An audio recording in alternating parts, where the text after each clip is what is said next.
प्रजाम माता पूर्व रूपम पितोत्तर रूपम प्रजा संधि प्रजननम संधानम इत्यदि प्रजाम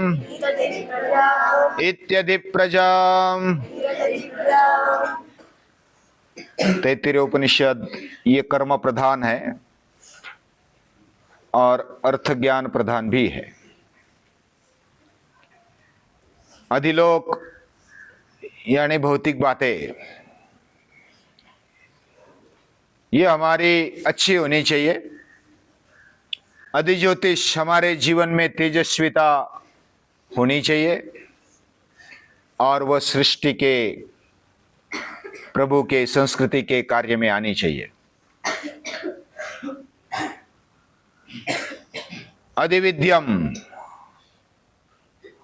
हमारी विद्या यह भी तेजस्वी होनी चाहिए और श्रद्धा से उसको ग्रहण करना चाहिए।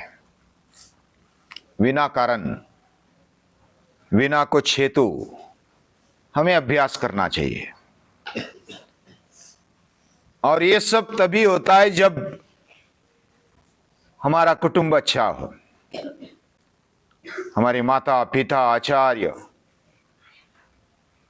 ये हमारे कुटुंबी है, तो हमारा कुटुंब जितना संस्कारी,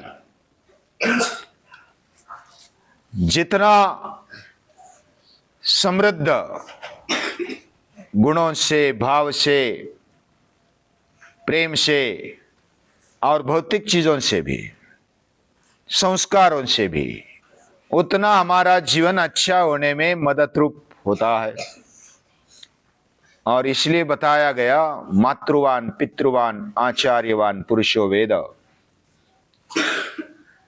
वेद ये विचार,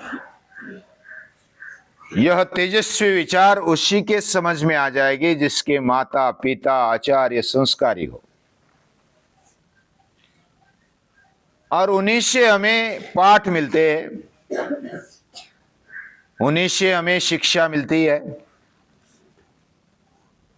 और देख देख कर अनुकरण अनुसरण हम करते हैं और हमारा जीवन आगे बढ़ता है।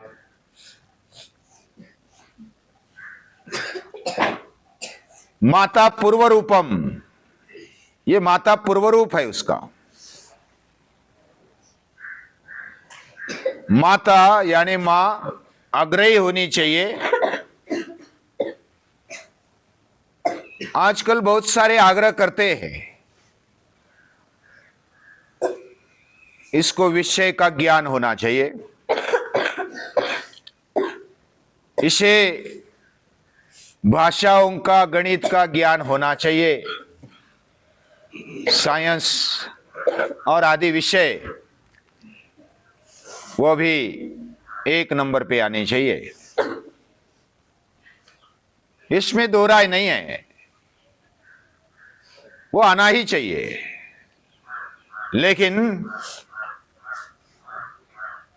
शिक्षा में माता पिता ने ऐसा भी आग्रह करना चाहिए कि इसमें प्रामाणिकता आई या नहीं आई, इसमें निर्भयता आई क्या नहीं आई, हमारे पुत्रों में, हमारे बच्चों में तेजस्विता बढ़ रही क्या नहीं बढ़ रही है,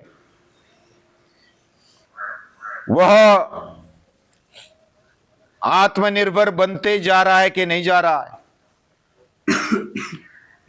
वह विवेक कर पाता है कि नहीं कर पाता।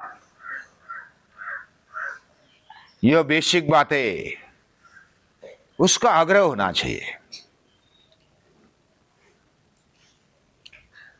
हमारी माता, एक प्रसंग बताता हूं। मैं छोटा था, पहली दूसरी में होऊंगा, और हम दूर के खेत में रहते थे, झुपड़ी में रहते थे और स्कूल जाने के लिए गांव में आना पड़ता था। लगभग 1-1.5 पौने 2 किलोमीटर के आसपास। तो सुबह निकलना और शाम को फिर वापस आना, साथ में दोपहर का खाना भी साथ में लेना। तो इस प्रकार हम जाते आते थे, और जाते आते भी थक जाते थे, लंबा होता था तो, लेकिन खेलते खेलते जाते, खेलते खेलते आते सब भाई बहन। एक दिन मुझे जख्म होने के कारण, पीछे वाले भाग में जख्म होने के कारण मुझे बुखार आ गया, लेकिन मैंने किसको बताया नहीं। सुबह सुबह मैंने कहा कि मुझे नहीं जाना है स्कूल। माता तब उधर नहीं थी, कुछ काम में थी दूर। उसने सुना कि ये नहीं जा रहा है, उसको क्रोध आ गया और उल्टा झाड़ू हाथ में ले लिया, जो अभी टूटने वाला था, यानी बुरा उपयोग करते करते बहुत कम हो गया था। उसका उल्टा पकड़ लिया, उसका डंडा आगे और उसकी पूंछ हाथ में, और दौड़ दौड़ कर आई। मैंने देखा कि अभी माता आई है, क्रोध से आई है, तो मैंने बैग ले लिया और वैसे ही भागते भागते आगे चला। उसने ऐसा दौड़ते दौड़ते आए और पीछे से लगा दिया एक रट्टा, और वह जो जख्म थी ना उस पर ही लग गया। हाफ पैंट थी, शर्ट था, और पैंट में से खून आने लगा, नीचे पांव तक खून आया। तो मैं दौड़ता दौड़ता आगे, फिर हमारे भाई बताते कि उसको बुखार आया है इसलिए वो नहीं आना चाहता था। तो माता को भी पता चला, वो खून भी देखा, तो वो रोने लगी। मुझे भी बहुत हृदय भर आया कि ये माता मेरी चिंता नहीं करती, यानी इतना लगने पर भी मुझे छुट्टी नहीं देती। उस समय बहुत मन में ये हुआ था, लेकिन मैंने, माता ने बोला कि अभी ठहर जा, लेकिन मुझे भी क्रोध आया था और मैं वैसा ही स्कूल में चला गया। उसके बाद कभी स्कूल नहीं छोड़ा। लेकिन अभी मुझे गर्व होता है कि मुझे ऐसी माता मिली। स्कूल का आग्रह रखा, पढ़ने का आग्रह रखा, सातत्य का आग्रह रखा, कुछ भी होने दो, सातत्य रखना है। ये बहुत बड़ी बात का आग्रह हमारी माता ने रखा, और हमारे जीवन में जो भी कुछ आया है वह माता पिता के कारण। माता पूर्व रूपम, पिता उत्तर रूपम। माता भी 5 प्रकार की, 5 माता मानी जाती है। पहली है राजपत्नी, राजा की पत्नी ये माता है। राजपत्नी, गुरु पत्नी, भ्राता पत्नी तथैव च, पत्नी माता स्वमाता च, पंचैते मातर स्मृता। जो राजमाता है वह सभी प्रजा को अपने बेटे मानती है, बेटे बेटियां। और पूर्वी जो संस्कारी राजा रानी हुआ करते थे, उन्होंने ऐसा ही माना है कि ये हमारी प्रजा मतलब हमारी संतानें हैं, और उनको योग्य दिशा देना ये हमारा कर्तव्य है। और उसके लिए वो रात दिन मेहनत करते थे। जैसे जीजा माता है, उन्होंने सभी का ख्याल किया है और सभी को अपना माना। कोई बेटी को तकलीफ होती है, उस पर अत्याचार बलात्कार होता है तो उसको दुख होता है कि मेरी बेटी पर हो गया, ऐसा किसी पर भी नहीं होना चाहिए। और बहुत कड़क होती थी, शेरनी जैसी बन जाती थी और कड़क सजा देती थी। हमारी माता भगिनी और पूरी प्रजा, उनको खाना मिलना चाहिए, उनको सम्मान मिलना चाहिए, उनको इज्जत मिलनी चाहिए, ये आग्रह राजमाता रखती है। और वो हमारी माता है, माता ही मानना उनको, जो संस्कारी है। गुरु पत्नी, गुरु की पत्नी भी हमारी माता है। वह भी गुरुकुल चलता है, तपोवन चलता है, तो उसमें जो विद्यार्थी पढ़ते हैं, विद्यार्थिनियां पढ़ती है, उनको अपना मानती है। सभी को खाना मिला है क्या नहीं मिला, सभी ने खाना खाया क्या नहीं खाया, सभी की तबीयत अच्छी है क्या नहीं अच्छी, यह सब वो चिंता करती है। वो माता है।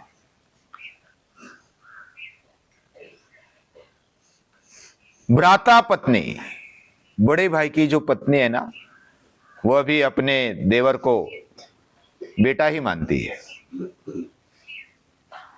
और वो संभालती है।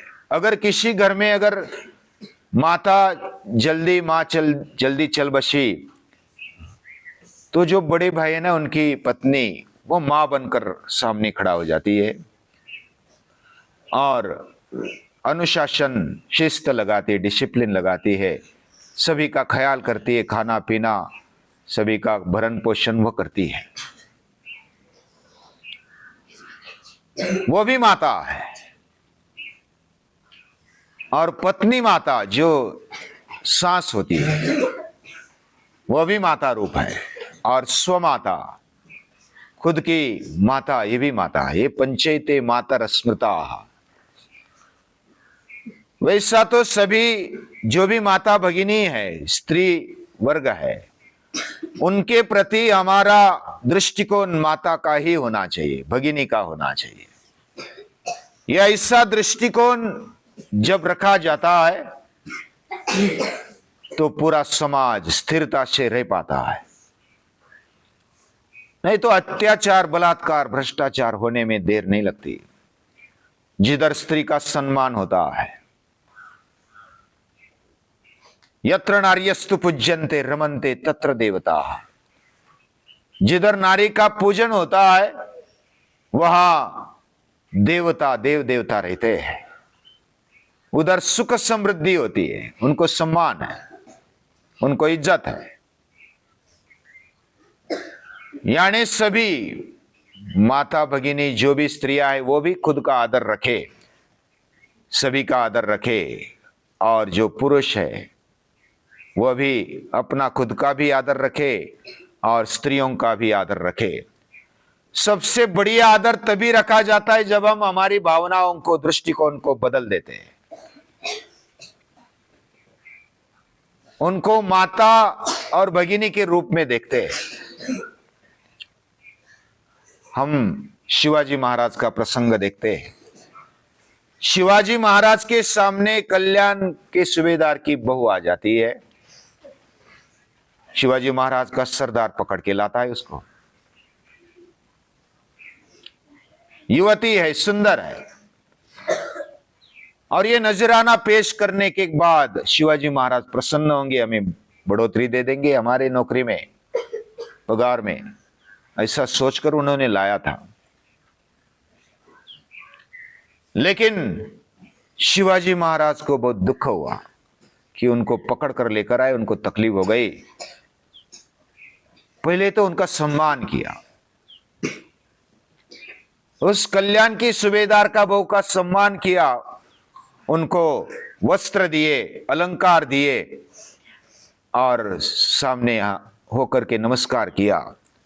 अशी चमची आई अस्ति सुंदर रूपवती, अम्मी निपजलो अस्तो सुंदर वदले छत्रपति।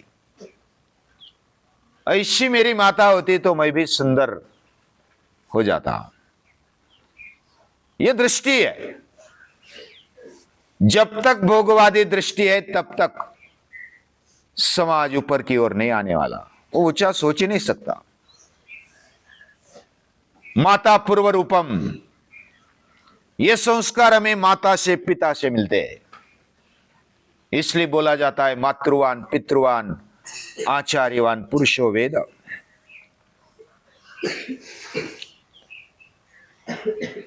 ये जो माता है, बहुत सारी जो मदालसा एक इतिहास में हो गई, और वो अपने बच्चे को, छोटे बच्चे को लोरी गाती है और बोलती है कि तू तेज है, तू चैतन्य है, तू हड्डी मांस का गोला नहीं है, तू तेज से, चैतन्य से भरा हुआ है। अभी सो जा, तुझे जीवन भर इसी को अच्छा याद रखना है। ये लोरी बचपन में मिलना, ये बहुत बड़ी बात है। हमारा जीवन उसी से बनता है, ये संस्कार है। जीवन में संस्कारों का महत्व इसलिए है, हमारे माता पिता संस्कारी है तो आगे जाकर के हमें संस्कार मिलते हैं, और हम भी संस्कारी है तो हमारी अगली प्रजा भी संस्कारी होने में मदद रूप होती है। हमारा जीवन ऐसा सम्मान युक्त होना चाहिए, हमारे कारण हमारे माता पिता की कॉलर टाइट होनी चाहिए, उनको अपमानित न होना पड़े, उनकी गर्दन ऊंची रहे। ऐसा जीवन हम अगर जीते हैं, ये प्रजा संधि है, प्रजननम संधानम। प्रजा यानी हम संतान है। सम्यक तनोति तनु विस्तारे, संतान उसी को बोला जाता है। ऐसे जो प्रजा है ना, प्रजा शब्द नहीं उपयोग में लाया जाता बच्चों के बारे में, तो संतान ये शब्द उपयोग में लाया जाता है। सम्यक तनोति, जो विस्तार अच्छी तरह से कर लेता है अपने संस्कारों का, पूर्वजों का, ऋषियों का, मुनियों के संस्कार जो आगे बढ़ाते, और वही सच्ची प्रजा है। दुर्योधन जैसे, दुशासन जैसे अगर स्वार्थी, केवल अपने ही बारे में सोचने वाले, भोग के बारे में सोचने वाले अगर प्रजा है, उनको संतान नहीं कहा जाता। उनका जीवन ये प्रजा संधि नहीं है, प्रजननम संधानम नहीं है। जो हमारे जीवन को, मनुष्य जीवन को ऊंचा उठाता है, जो केवल भौतिक बारे में सोचता नहीं, जो मनुष्य, जो व्यक्ति उससे ऊपर उठकर सोचता है, मैं मनुष्य हूं, ना हम पक्षी, ना हम पशु, अहम मनुष्य। मैं पशु नहीं हूं, पक्षी नहीं हूं, मैं मनुष्य हूं। पश्यति इति पशु, केवल देखता है नजरों से या तो इंद्रियों से, वो पशु है। जो अंतःकरण से, दिल से देखता है, वो मनुष्य है। जो मनन चिंतन करते हुए देखता है, जो विचार पूर्वक देखता है, वो मनुष्य है। और इसलिए प्रजा संधि, प्रजननम संधानम ऐसा बोला जाता है। और इत्यादि प्रजम, ये जो केवल हमारा जन्म होना, माता पिता के साथ रहने से जन्म हो गया, हमने सोचा कि सहैव दशवी पुत्री भारम वहति गर्दभी। अखिलम कुछ पूछना चाहता? हाँ, पक्षी को खग कहा जाता है, और खग यानी ख यानी आकाश, और ग यानी गमन करने वाला, यानी आकाश में जो गमन कर सकता है, आकाश में उड़ सकता है, वो पंछी है। जो पंखों के आधार लेकर गगन विहार करता है, वो पंछी है। लेकिन अभ्यास करना चाहिए, बहुत अच्छी बात है। कृति भी कुछ पूछना चाहती?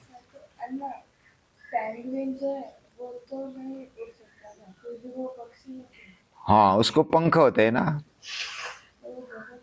तो गमन नहीं कर सकता। लेकिन वो जैसा बहुत सारे ऐसे और भी शाहमृग है, वो भी आकाश में नहीं उड़ सकता, उसको पंखा है। तो उनको पंछी मानना चाहिए कि नहीं मानना चाहिए? तो वो दोनों के बीच में है, जमीन पर चलते हैं लेकिन आकार पक्षी जैसा है, खग जैसा है। तो बहुत अच्छी बात है। हम विचार करते हैं कि ये कहाँ से शब्द आ गए। व्याकरण का जैसा जैसा अभ्यास करेंगे, निरुक्त का भी अभ्यास करेंगे, तो ये शब्द कहाँ से आ गया ये पता चलता है जब व्याकरण का अभ्यास करते हैं तो। और गहराई से सोचेंगे, हम अच्छे अभ्यास करेंगे, अपना शरीर बनाएंगे, भौतिक बातों को अधिलोक, अधिज्योतिष, अधिविद्यम, अधिप्रजम, अभी आगे कल सोचेंगे अध्यात्म के बारे में। आज के लिए इतना ही। सभी को नमस्कार, वंदन।